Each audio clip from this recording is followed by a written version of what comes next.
नमस्कार, स्वागत। MA final के सभी विद्यार्थियों को ज्ञात है कि जयशंकर प्रसाद की कामायनी छायावाद का महत्वपूर्ण और प्रमुख ग्रंथ है। इसकी जो कथा वस्तु है, प्रलय काल की कथा वस्तु है, किस प्रकार देव संस्कृति का विनाश होता है और उसके उपरांत किस प्रकार सृष्टि का निर्माण किया जाता है। हम कामायनी के चिंतासर का अध्ययन कर रहे हैं और उसी के क्रम में आज उसका व्याख्यात्मक विश्लेषण कर रहे हैं। जिन पंक्तियों का व्याख्यात्मक विश्लेषण करना है उनको मैं एक बार पढ़ के सुनाता हूं, ध्यान दीजिए। अंधकार में मलिन मित्र की धुंधली आबा लीन हुई, वरुण व्यस्त थे, घनी कालिमा स्तर स्तर जमती पीन हुई। पंचभूत का भैरव मिश्रण, शंपाओं के सकल निपात, उल्का लेकर अमर शक्तियां खोज रही ज्यों खोया प्रात। बार बार उस भीषण रौ से कंपती धरती देख विशेष, मानो नील व्योम उतरा हो आलिंगन के हेतु अशेष। उदर गरजती सिंधु लहरिया, कुटिल काल के जालों से, चली आ रही फेन उगलती, फन फैलाए व्यालों से। धसती धरा धधकती ज्वाला, ज्वालामुखियों के निश्वास और संकुचित क्रमशः उसके अवयव का होता था हाश। सबल तरंगा घातों से उसे क्रुद्ध सिंधु के विचलित सी, व्यस्त महाकच्छप सी धरणी ऊब छूब थी विकलित सी। बढ़ने लगा विलास वेक्षा, वह अति भैरव जल संगात, तरल तिमिल से प्रलय पवन का होता आलिंगन प्रतिघात। वेला क्षण क्षण निकट आ रही, क्षितिज क्षीण फिर लीन हुआ, उदधि डुबा कर अखिल धरा को बस मर्यादा हीन हुआ। कर का क्रंदन करती गिरती और कुचलना था सबका, पंचभूत का ये तांडव नृत्य हो रहा था कब का।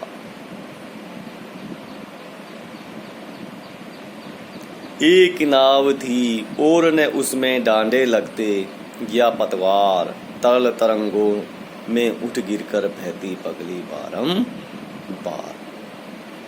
लगते प्रबल थपेड़े, धुंधले टटका था कुछ पता नहीं, कातरता से भरी निराशा देख नियति पट बनी वही। लहरें व्योम चूमती उठती, चपलाए असंख्य नसती, गरल जलद की खड़ी झड़ी में बूंदे निज संस्कृति रसती। चपलाए उस जल्द विश्व में स्वयं चमत्कृत होती थी, ज्यों विराट वाडव ज्वालाए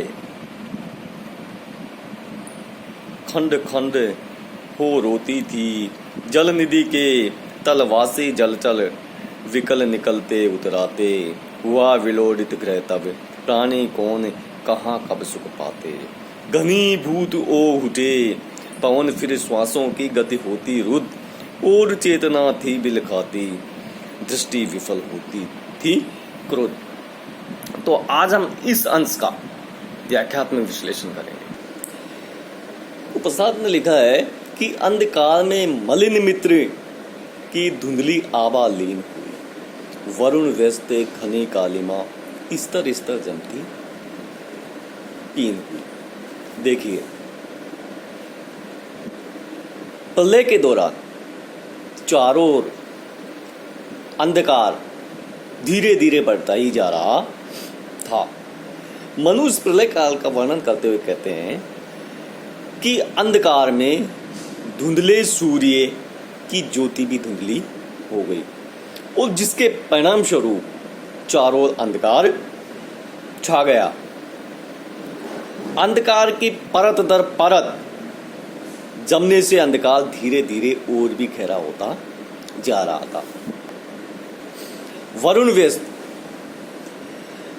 व्यस्त का मतलब होता है जल का देवता। जल का देवता अपना कार्य करने में व्यस्त है, अर्थात वो लगातार प्रलय कर रहे थे और इस प्रलय के कारण पृथ्वी पर चारों ओर गहन अंधकार छा रहा था। अगली पंक्ति में प्रसाद जी लिखते हैं, पंचभूत का भैरव मिश्रण शंपाओं में शकल निपात, उल्का लेकर अमर शक्तियां खोज रही थी खोया। पंचभूत 5 तत्व है। तुलसीदास ने भी लिखा है, शीत जल पावक गगन समीरा। जो ये 5 तत्व है, 5 तत्व पंचभूत कौन से? पृथ्वी, जल, वायु, आकाश और अग्नि। ये 5 तत्व है। इन 5 तत्वों को लेकर के क्या कहते हैं प्रसाद जी? उसी महाप्रलय का वर्णन करते हुए कहते हैं कि ये 5 तत्व भयानक रूप से एक साथ मिलकर के पंचभूत का भैरव मिश्रण, ये भयानक मिश्रण था। महाप्रलय ऐसा प्रतीत हो रहा था कि मानो इन 5 तत्वों का एक भयंकर मिश्रण हो गया हो। शंपाओं की शकल निपात। शंपा का तात्पर्य क्या होता है? बिजली। बिजली। शंपाओं के सकल निपात, वो सकल निपात है ना, टुकड़े टुकड़े। और जो आकाश में बिजली गिर रही थी वो ऐसे लग रही थी मानो बिजली टुकड़े टुकड़े होकर के पृथ्वी पर गिर रही है। ऐसा प्रतीत होता था कि मानो प्राकृतिक शक्तियां, नीचे वाली पंक्ति में लिखा है, उल्का लेकर अमर शक्तियां खोज रही जो खोया प्रात।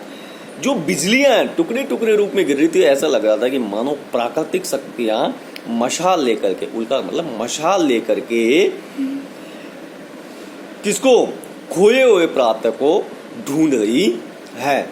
अगर सिंपल शब्दों में कहेंगे तो ये कहेंगे कि चारों ओर पंच तत्वों का भयंकर मिश्रण हो रहा था। आकाश से बिजली चमक रही तो ऐसा लग रहा था कि मानो बिजलियां टुकड़े टुकड़े होकर के गिर रही है।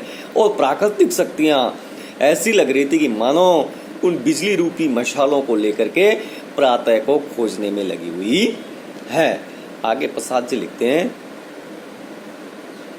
बार बार उस भीषण लहू को, बार बार उस भीषण लहू को कपती धरती देख विशेष, मानो नील व्योम उतरा हो आलिंगन के हेतु अशेष। रव, रव का अर्थ क्या होता है? रव का अर्थ होता है आवाज, व्योम का होता है आकाश। अशेष संपूर्ण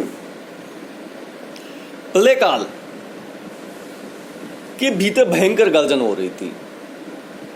भयंकर रव भयंकर गर्जन हो रही थी और जिसके फलस्वरूप पृथ्वी कांप रही थी। तो ऐसा लग रहा था कि मानो नीला आकाश है वो संपूर्ण पृथ्वी को अपने आलिंगन में लेने के लिए वो पृथ्वी पर उतर आया हो।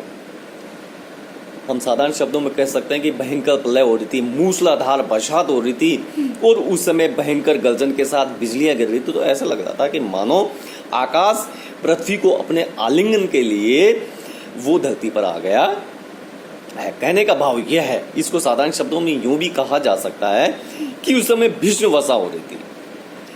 आकाश और जो पृथ्वी है उसके बीच का जो अंतर है वो समाप्त हो गया था। तो ऐसा लग रहा था कि मानो आकाश पृथ्वी के आलिंगन के लिए पृथ्वी पर उतर आया है। आगे प्रसाद जी क्या लिखते हैं, उधर गरजती सिंधु लहरिया कुटिल काल के जालों से। ध्यान दीजिए कितनी इंपॉर्टेंट पंक्तियां हैं। उधर गरजती सिंधु लहरिया कुटिल काल के जालों से, चली आ रही फैन उगलती फन फैलाए व्यालों सी। व्याल का मतलब तो सर्प। जैसे सर्पों की पंक्तियां झाग रूपी जहरों को फैला करके फैलाती हुई आ रही है। सिंधु लहर सागर की लहर है। भयंकर प्रलय के दौरान सागर उफान पर था, चारों जल ही जल था। कुटिल काल विकराल मृत्यु, काल का अर्थ होता मृत्यु, भयंकर मृत्यु, व्याल सी सांपों की तरह। इस प्रलय काल का वर्णन करते हुए प्रसाद जी कहते हैं कि ये प्रलय कितना भयंकर था। चारों ओर जल ही जल था, सागर की लहरें इस प्रकार गरज रही थी, लहरा रही थी, उफन रही थी, मानो कि भयंकर मृत्यु अपना जाल फैला करके, या यूं कहा जा सकता है कि भयंकर सर्पों की पंक्तियां अपने फनों को फैला करके, विष से भर करके जहर उगलती हुई आ रही हैं। जो सागर के लहरों के में झाग बने हुए थे पानी के, वो इस प्रकार लग रही थी मानो जहरीले सांप अपने फनों से जहर को उगलते हुए आ रहे हैं। देखो प्रलय की कितनी भयंकरता का, प्रकृति का कितना रौद्र रूप का यहाँ वर्णन प्रसाद जी ने किया है। इसमें उपमा और उत्प्रेक्ष अलंकार का प्रयोग किया है। सेम ऐसा ही अगर देखा जाए तो वर्णन महाभारत में भी किया गया है, परंतु यहाँ हम कामायनी की चर्चा करते हुए आगे बढ़ते हैं।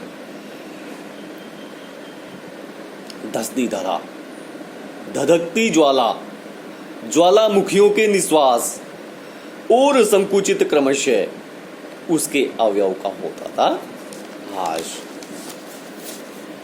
क्या कह रहे हैं प्रसाद जी, ध्यान दीजिए। धरा का अर्थ होता है पृथ्वी, निश्वास का मतलब होता है जहां बाहर निकलती हुई आग के लपटे के समान, अर्थात सांस का छोड़ना, संकुचित, सकुचित, सिमरते हुए, सकुचाते हुए, अवयव, भाग, हाश का मतलब होता है नाश। तो प्रसाद जी कहते हैं प्रलय इतनी भयंकर था कि पृथ्वी धसती हुई सी चली आ रही थी, धसती धरा, पृथ्वी ऐसा लग रहा था कि चारों जल ही जल फैल गया था। तो उस जल के बीच में पृथ्वी ऐसी लग रही थी कि मानो पृथ्वी समुद्र में ही धस गई हो। धधकती ज्वाला, और चारों ओर क्या हो रहा है, भयानक आग धधक रही है, भयंकर अग्नि प्रज्वलित हो रही है। ज्वालामुखियों के निश्वास, जैसे ज्वालामुखियों के मुंह से बार बार तीव्र लपटें निकल रही हो। निश्वास का मतलब होता है वैसे तो सांस छोड़ना होता है, लेकिन यह है लपटें निकलना, कि बार बार ज्वालामुखियों के मुख से क्या निकल रही है, लपटें। अब ज्वालामुखी देखिए, ज्वालामुखी तो निर्जीव है, इसका यहाँ चेतनीकरण किया गया है, तो यहाँ प्रकृति का मानवीकरण कहा जाए तो ठीक होगा। और पृथ्वी के देखिए, और संकुचित क्रम से उनके अवयव का होता था, और पृथ्वी के भाग क्रमशः, क्रम से एक के बाद एक ऐसे लग रहे थे कि मानो संकुचित होकर के नष्ट हो रहे हैं। तो इस प्रलय काल के कारण पृथ्वी की स्थिति बड़ी दयनीय हो गई। चारों ओर प्रलय, पानी ही पानी है, भयानक आग धधक रही है, ऐसा लग रहा है कि मानो ज्वालामुखी के मुख से लपटें निकल रही हैं और पृथ्वी भयभीत होकर के सिकुड़ रही है। आगे प्रसाद से लिखते हैं, सबल तरंगा घातों से उस क्रुद्ध सिंधु के विचलित सी व्यस्त महाकश्यप सी धरनी ऊब चूब थी, विकलित सी। देखिए, सबल तरंगा घातों, प्रबल लहरों के आघात, तेज तीव्र लहरों के घात, या यूं कहा सकता है शक्तिशाली लहरों के थपेड़े, विचलित सी, अधैर्यशाली बनना, धैर्यहीन बनना, महाकच्छप, एक बड़े आकार के कछुए की भांति, ऊब चूब, डुबकी लेना, कभी डूबना कभी बाहर निकलना। तो प्रलय काल कितना भयंकर हो गया। उस प्रलयकालीन भयंकरता का वर्णन करते हुए मनु क्या कहते हैं कि उस समय क्रोधित सागर,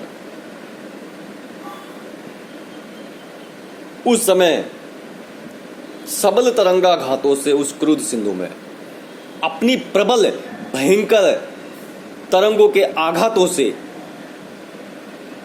थपेड़ों से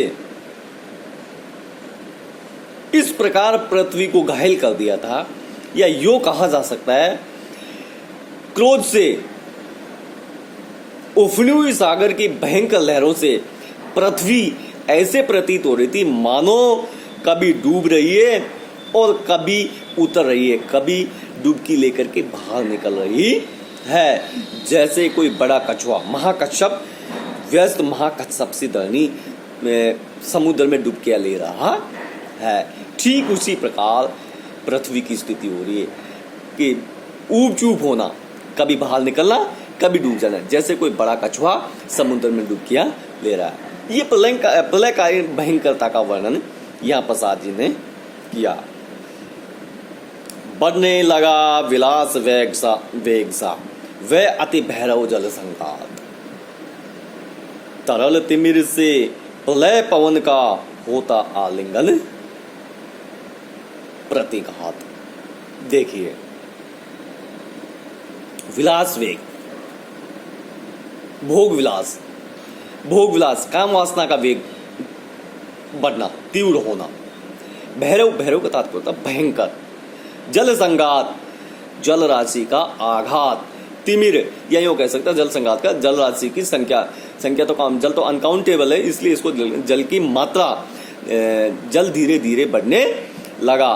तिमिर, अंधकार, प्रतिघात, झोंके, या यूं कहा जा सकता है थपेड़े।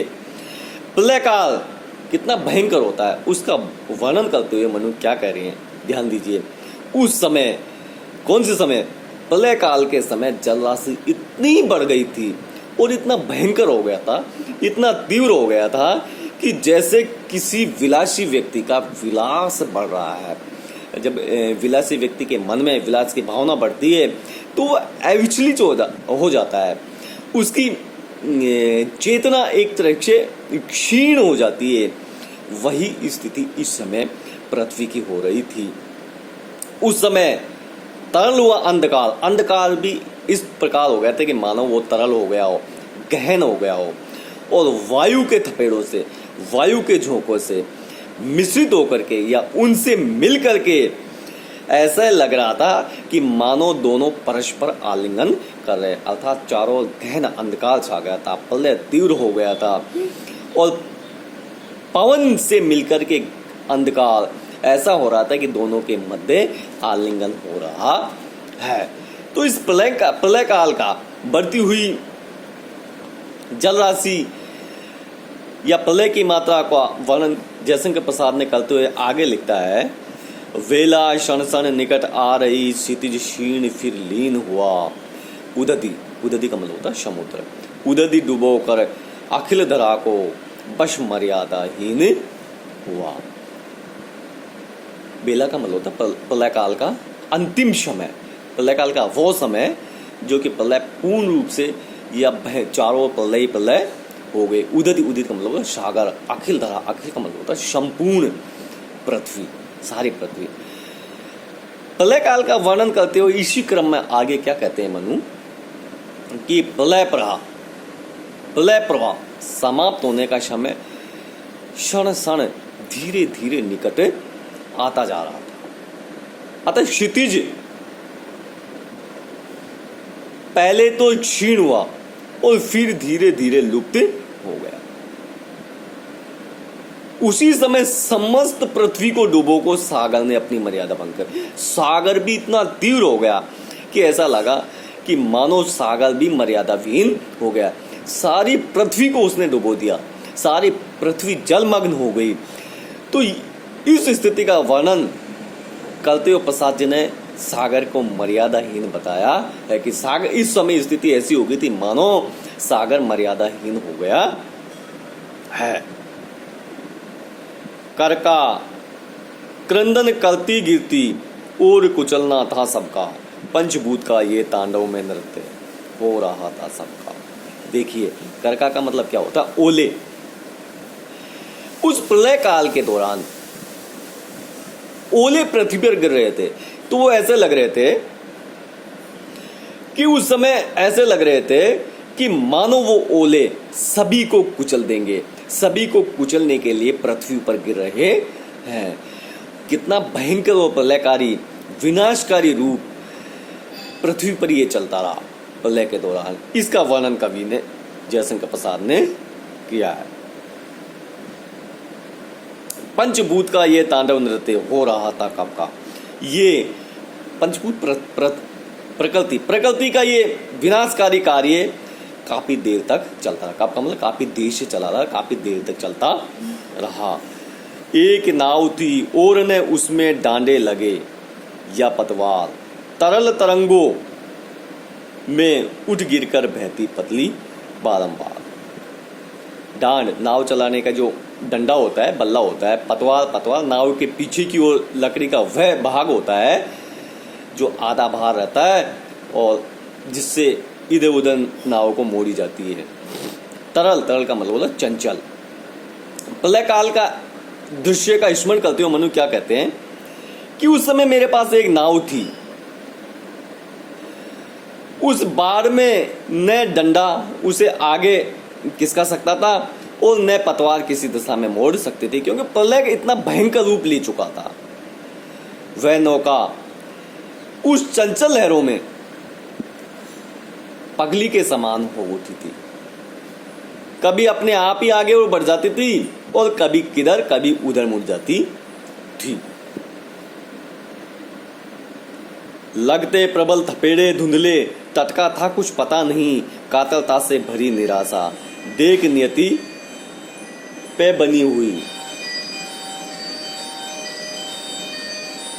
ध्यान दीजिए, मनु कहते हैं कि प्रलयकालीन जल प्रवाह में नाव पर लहरों के प्रबल धक्के लग रहे थे। न तो कभी तट दिखाई देता था और न कभी उसका कुछ पता ही था। मेरी उस व्याकुलता भरी निराशा को देखकर भाग्य ही मेरा पथ प्रदर्शक बना हुआ था। इतनी भयंकर स्थिति थी कि कुछ भी स्पष्ट दिखाई नहीं दे रहा था। उस समय मेरा भाग्य ही मेरा पथ प्रदर्शक बना हुआ था। आज के लिए बस इतना ही। धन्यवाद।